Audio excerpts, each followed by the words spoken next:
Grabe, ang pangit ko pala dati nung bata ako. Sino itong tumatawag? Hello? Scarlett, wag kang papasok bukas sa school ha. Ha? Bakit? Sino ka ba? Basta, sundin mo na lang ako please. Ano yun? Ang weird. Oh anak, hindi ka pumasok? Opo Nay. Masakit po yung pagkaramdam ko eh. Pagaling ka anak ha? Anak, yung school mo, nasusunog. Nasusunog, Nay? Totoo nga yung sinasabi ng caller kanina. Grabe. Buti na lang anak, hindi ka pumasok sa school ngayon. Sino na naman tumatawag na to? Hello? Sino to? Scarlett, wag kang matutulog ngayong gabi ha. Ikaw na naman? Paano mo nalalaman yung mga yan, ha? Scarlett, please sundin mo na. Anak, matutulog na ako, ha? Ikaw din, huwag ka na magpuyat. Sige po, Nay. Tatapusin ko lang po itong pinapanood ko. Kung hindi ako matutulog, ano namang gagawin ko buong gabi? Matutulog na lang ako. Baka niloloko lang ako ng caller na yun. Nay! Nay! Gising, Nay! Ano nangyari, anak? Binabangungot ka, Nay. Buti gising ka pa. At nagising mo ko. Sino ba talaga yung caller na yun? Sino ka ba talaga, ha? Bakit alam mo lahat ng mga masasamang mangyayari? Gusto mo ba talaga ako makilala, Scarlett? Oo, dahil hindi ako matatahimik. Magkita tayo malapit sa puno ng mangga. Hello? May tao ba dyan? Hi, Scarlett. Ikaw ba yung caller? Gusto mo ba talagang makita kung sino ako? Oo. Ako ikaw, Scarlett. Galing ako sa future. Ikaw ako? Kailangan kong ayusin yung mga nangyaring masama. Paano? Paano nangyari yun? Basta, Scarlett, ayusin mo yung mga desisyon mo sa buhay, ha? Sige na, baka mahuli pa ako ng mga humahabol sa akin. Sandali! Sino humahabol sa'yo? Anak, kunin mo ang cellphone sa kwarto. May tumatawag ata. Sige po, Nay. Sabi cellphone ni nanay. Anak, bilisan mo naman. Ay, salamat naman. Nakatae din. Scarlett, ba't nandyan ka? Di ba pinukuha ko sa cellphone ko? Pinagsasabi mo, Nay. Kanina pa ako dito sa loob. Nay, eto na po cellphone niyo. Sino yan, Nay? Bakit kamukha ko? Teka lang. Bakit dalawa kayong Scarlett? Nananaginip pa ako? Nay, ako yung totoong Scarlett. Ha? Sinungaling! Ako to, Nay. Ang totoong Scarlett. Sandali nga! Hindi na ako tutuwa sa inyong dalawa, ha? Isa lang ang solusyon dito. Magtatanong ako at kung sino makasagot ng tama, siya ang totoong Scarlett. Unang tanong, saan ako may balat? Balat? Nay! Sa puwet! Nay! Sa kifi. Tama! Kifi. Ha? Totoo ba, Nay? O, diba? Alam ko. Susunod na tanong. Ano ang timbang ko? Mukha kang 100 kilos, Nay. 75 kilos? Tama! 75 kilos! Yes! Huling tanong. Ano ang birthday ko? Birthday? Mahina pa naman ako sa ganyan. April 14, 1977? April 15, 1977. Tama! Ikaw nga ang totoong Scarlett! At ikaw, dahil talo ka, lumayas ka na dito! Impostor! Ay! Sino ba kasing Scarlett na yun? Bakit kamukha ko siya? Anak, kilalang kilala mo talaga ako, no? Siyempre naman, Nay. Anak mo ko eh. Worth it lahat ng pagpaparetoke ko dahil sinira mo ang mukha ko noon. Ngayong napaniwala na kita, gaganti na ako sa'yo. Anak? Nay? Ikaw kasi, ilang araw ka din na-stress dyan sa school mo. O, diba? Okay naman yung grades mo? Pasado ka naman? Huwag ka masyado ma-pressure, anak. Di naman kita pina-pressure. Ang importante lang naman sa akin, gawin mo lang ang best mo. Gusto ko mag-enjoy ka sa buhay mo, anak, ha? I love you. Aww, I love you, Nay. Anak? Oh, Nay, gising ka pa? May ibibigay lang ako sa'yo. Oh, eto. Good luck to, ha? Dreamcatcher to, Nay, ah. Oo, anak. Ang sabi nila, magsabi ka lang ng wish mo dyan, matutupad. Malay mo naman, di ba? Thank you, Nay. Dreamcatcher. Matry nga to. Sana maging top 1 ako sa klase namin. Anak! Congrats! Bakit po, Nay? Ikaw daw ang top 1 sa klase niyo! Totoo ba, Nay? Totoo nga to.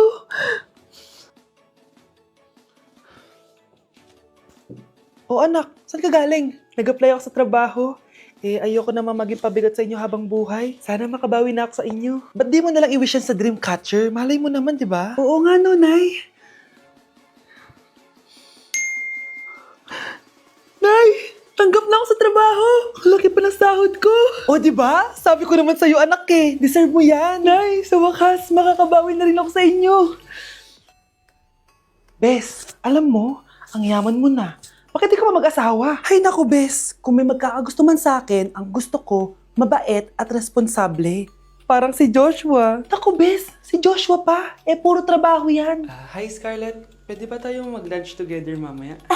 Sure, sige. Saan ba? Ayun. Oh, yan ay simula ng love story nyo, ha?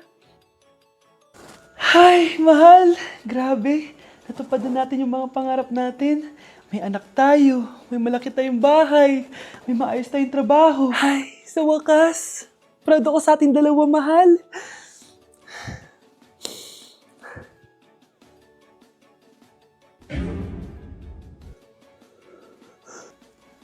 Mahal? Trigger warning, kung takot kayo sa tahi, huwag niyong papanoorin to. So may nag-comment, bago ko sagutin yan, gusto ko lang sabihin na Happy New Year everyone! Tapos na yung 2024. So, answering the question, ano po yung nasa labi niyo? Tinahi po yung labi ko. Ang ginawa pong surgery sa akin is lip reduction surgery. So, pang 5 araw na to guys, and as you can see, hindi ko na ilalapit kasi baka matakot talaga kayo. Bakit ako nagpa-lip reduction surgery? First of all, siguro lahat naman tayo may insecurity. And kung di niyo napapansin, malaki talaga naturally yung labi ko. Mas malaki yung sa taas compare sa baba. So, hindi siya proportion. Actually, dapat hindi ko na siya itutuloy. Pero may isang bagay kung bakit ko siya tinuloy. And yung number 2 reason ko is palagi ko siyang nakakagat whenever na kumakain ako. So, dahil nga malaki yung labi ko, marami laman sa loob. So, kapag ngumunguya ako, nakakain ko siya. Ang tendency, hindi nawawala yung singaw ko. And lumalaki yung singaw ko kasi palagi ko siyang nakakagat. Imagine, hindi lang isa, hindi lang dalawa ko siya beses nakakagat, kundi siguro mga 5. Ganun kalala. So, dugong-dugo talaga. Kaya tinuloy ko na rin siya para finally mabawasan na yung laman niya sa loob at sana hindi ko na siya makagat in the future. Pero syempre, para mas maging confident na rin ako sa mga pictures. Kung nagtataka kayo kung bakit after Pasko or December 26 ako nagpa-surgery, is yun yung earliest na appointment na pwede yung doctor ko. And yun na yung ginrab ko since kailangan kong gumaling before ako bumalik sa school. Kasi di naman ako pwedeng bumalik sa school na nang ganito yung sitwasyon ng bibig ko. Paano ako magre-report, diba? Ito na atay sinasabi nilang New Year, New Me. So yun lang naman guys. Again, happy New Year. Wishing you all the best in 2025. Babalik na ako sa content ko. Promise, pag gumaling na talaga to. Bye-bye. Honey, happy anniversary. A day in my life as... Ano ba special sa akin? Guri. Kura-kuring mura. Game 1. Bawal ang malapit na ma-dropout sa school. Di ako yun ha. So for today's agenda, may pupuntahan tayo. So secret muna. Pero sasabihin ko na. Ano ba talaga? Bala ko kasi mag-business. Wow, business! OA. So hindi ko muna sasabihin kung anong business yon. Mind your own business muna. So guys, dahil anniversary na namin ni Honey Bunch bukas, bibilang ko siya ng flower and cake. So nandito na tayo sa flower shop ngayon. Ayan na guys, so nakabili na tayo. So pinili ko pink roses and ganito yung design niya. 12 pieces to guys kasi in each month, mahal ko siya. So 12 months, gets nyo ba? Wala. Happy anniversary Honey Bunch. I love you so much. Sana magkaanak na tayo. So bibili ako ng cake para kay Honey Bunch. 2 cake yung binili ko. Tapos ito yung papadedicate ko. Ate, pwede ba to?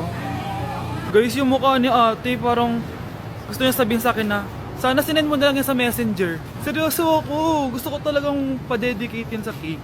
Sa mga nagtatanong kung kapatid ko ba to, hindi ko po yun kapatid. O sige na, mag-promote ka na. Shoutout po sa O akin. diba, may bayad yung promotion dito. Kala mo libre lang yun. Sige na, ipapromote na kita. Ilalagay ko na lang sa bicep mo yung TikTok mo. Ayan. So guys, nandito na tayo sa labas ng bahay. Bigay na natin to kay Honey Bunch. Happy anniversary! May cake ka. Honey, happy anniversary. So, anong wish mo para sa ating dalawa? So, yun lang naman. Sige na. Hey, sweetheart! Will you marry me? What's your name? Wow! Yung mga gusto ko mga suplade effect. Playing hard to get. Gusto mo manood tayo ng sine? I'll pay. No problem with that. Excuse me, may boyfriend na ako. Okay lang yun. Hindi naman ako seloso eh. Pero ang boyfriend ko, seloso. Huwag mo sabihin, kalbo na naman yung boyfriend mo. Ha? Sino kalbo? Yung pangit yung kalbo. Yan ang boyfriend ko. Sa larangan, lansangan, Ito lang. Ang boyfriend ko din to eh. Ba't nandito ka? Saan mo nasabay ka lang? Ha? Ano ba yan? Ano nga? Hindi na na. O anak, babayaran ko na tuition mo ha. Ano yan anak? Nagmumukbang ka? Hindi. Coping mechanism ko to para hindi ko muna siya maisip. Alam mo, Nay, baka kailangan ko lang talaga umalis ng bahay. Tsaka, may kukunin ako. Ang gastos talaga kapag bagong break, no? Oh, ano na naman yung kukunin mo? Kukuha ako ng BDO Pay card kasi balita ko, it works like an ATM card but with no initial deposit and no maintaining balance. Totoo ba, anak? Yes, Nay. You can use it to pay in stores tapos you get to enjoy mga deals and rewards if you link your BDO Basic account to your BDO Pay. Eh, paano naman kumuha yan, anak? Madali lang, Nay. Just sign up for a BDO Basic account and once approved, pwede ka na pumunta sa nearest branch to get your BDO Pay card. And if meron ka namang existing BDO Cash card, you can swap it to BDO Pay card for free. Sige, anak! Uy, may tao ata! Scarlett, hindi ko pala kayang mawala ka sa buhay ko. Sorry na. Sige na nga. Okay, class. Magre-recitation tayo. Ang makasagot, +1. Direct to the card. For sure ako nang magiging top 1 kapag nakasagot ako dyan. Dapat ako ang makasagot niyan, hindi si Samantha. Unang tanong, ano ang card na ginagamit kapag nagwi-withdraw? Ma'am? Ano pa bang card yun? Eh di face card. Anong face card, ha? ATM card yun. Face card. Eh wala ka nga nun. Ayusin nyo, ha? Susunod, ano ang kulay na nasa flag natin? Ma'am, ang kulay po ng flag natin ay red at green. Ha? Bakit may green, ha? Di ba po pag masama, red flag, tapos kapag mabait, green flag? Anong pinagsasabi mo? Diyos ko mga bata ngayon, ang kulay ng flag natin, red, blue, white, tsaka yellow.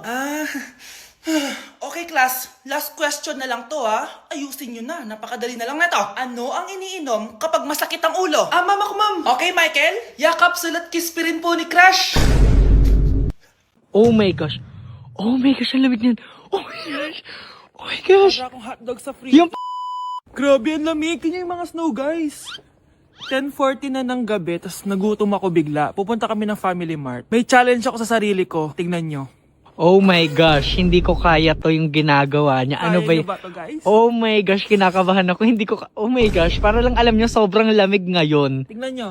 Oh my gosh, ang lamig niyan. Actually, wala akong nararamdaman ngayon, yun. Oh, geng. Oh my Parang gosh. Ano lang, nasa bahay lang, ganun. Oh my gosh, sobrang Tara. lamig niyan. Sure ka kaya mo? Hello, oh my gosh. Hawak tayo ng snow. Sobrang lamig niyan, promise. Hawak ako ng snow nang walang gloves. Promise, walang eme, sobrang lamig ng ginagawa niya ha. Like, hindi joke. Oh my gosh, oh my gosh, oh my gosh, oh my gosh. So tara guys, punta na tayo sa Family Mart. Oh, ano? Ba't ganyan ka maglakad? Oh my gosh. Giniginaw na siya, hindi niya na kaya, mga madam. Oh, hindi ko kaya. Humigaman ako dito sa snow na to eh. Oh my gosh, hihiga siya. Oh my gosh, hihiga siya. Oh my gosh, ang lamig niyan. Ang lamig niyan. Kaya mo ba humiga dyan at gumawa ng angel? Dito? Oo, Basic. oo. Oh, sige nga. Oh my gosh. Oh my gosh, ang lamig niyan. Oh my gosh. Oh my gosh. Para akong hotdog sa free. Yung paamoy, galaw mo. Oh my gosh. Oh my ang lamig, diba? Hello, ang galing. Ang galing. Demonyo naman yun. Parang demonyo naman yun. Parang di naman angel yan. Ayan siya. Nagtakbo na siya. Ang challenge na to is para magkasakit ako. Ano yan? Ano yan? Oh my gosh. So, bakit po tayo nagbibihis? Makala ko ba ganyan na yung outfit mo? Hindi, ano lang, nakakaya kasi nakagano. Sus! Eme-eme. Nanginginig ka na nga, oh.